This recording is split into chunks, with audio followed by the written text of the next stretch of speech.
Hi, hello, Namaskara. Welcome back. Welcome to nammdiploma channel. The nammdiploma channel ನಮ್ಮಿಂದ ನಿಮಗಾಗಿ for all the diploma students. So DCET students ನಿಮಗೆ KE ಇಂದ latest ಆಗಿ ಒಂದು 10 minutes back ಒಂದು update ಬಂದಿದೆ. ಏನು ಅಂತಂದ್ರೆ DCET 2022 circular regarding the final chance for document verification ಅಂತ. ಸೊ ಇದೇನು ಅಂತ ನೋಡೋದಾದ್ರೆ ನಿಮಗೆ okay. So DCET document verification already ಎಲ್ರದ್ದು ಆಗಿದೆ.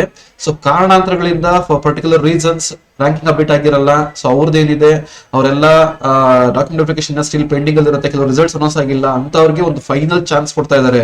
So DCET 2022 candidates who have not verified the documents due to various reasons can get their document verified in KEA office Bangalore on 16/1/2023. Okay, ಅಂದ್ರೆ 16th ಜನವರಿ ಹೋಗ್ಬಿಟ್ಟು document verification ಮಾಡಿಸ್ಕೊಬಹುದು. Okay, document verification timings ಬಂದು 9 to 4 PM ಇದೆ, ಬೆಳಗ್ಗೆ 9 ಗಂಟೆಯಿಂದ 4 ಗಂಟೆವರೆಗೂ. ಇದು KEA ಮಾತ್ರ, ಬೇರೆ ಕಡೆ ಎಲ್ಲೂ ಆಗಲ್ಲ, ಬೇರೆ ನೋಡಲ್ ಸೆಂಟರ್ಸ್ ಅಲ್ಲಿ ಆಗಲ್ಲ.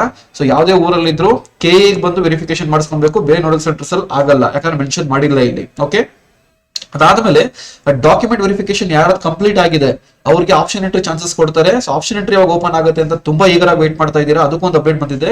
So option entry for candidates who have completed the document verification will be enabled after the receipt of seat matrix. So KEA ಅವರು ಗೌರ್ಮೆಂಟ್ ಕಡೆಯಿಂದ ಸೀಟ್ ಮ್ಯಾಟ್ರಿಕ್ಸ್ ಗೆ ವೇಟ್ ಮಾಡ್ತಾ ಇದ್ದಾರೆ. ಸೊ ಗೌರ್ಮೆಂಟ್ ಕಡೆಯಿಂದ ಸೀಟ್ ಮ್ಯಾಟ್ರಿಕ್ಸ್ ಬರಬೇಕು. Seat matrix ಬಂದ ತಕ್ಷಣ ಅದು ವೆರಿಫಿಕೇಶನ್ ಆಗಿದ ತಕ್ಷಣ ನಿಮಗೆ ಆಪ್ಷನ್ ಎಂಟ್ರಿ ಚಾನ್ಸಸ್ ಕೊಡ್ತಾರೆ. ಓಕೆ, ಸೊ ಇದು right now update 10th January 2023. Okay, so ಈ ತರ latest further timely frequent updates ಗಾಗಿ nammdiploma ಚಾನಲ್ ಸಬ್ಸ್ಕ್ರೈಬ್ ಮಾಡ್ಕೊಳ್ಳಿ. ಇದು nammdiploma ಚಾನಲ್ ನಮ್ಮಿಂದ ನಿಮಗಾಗಿ for all the diploma students.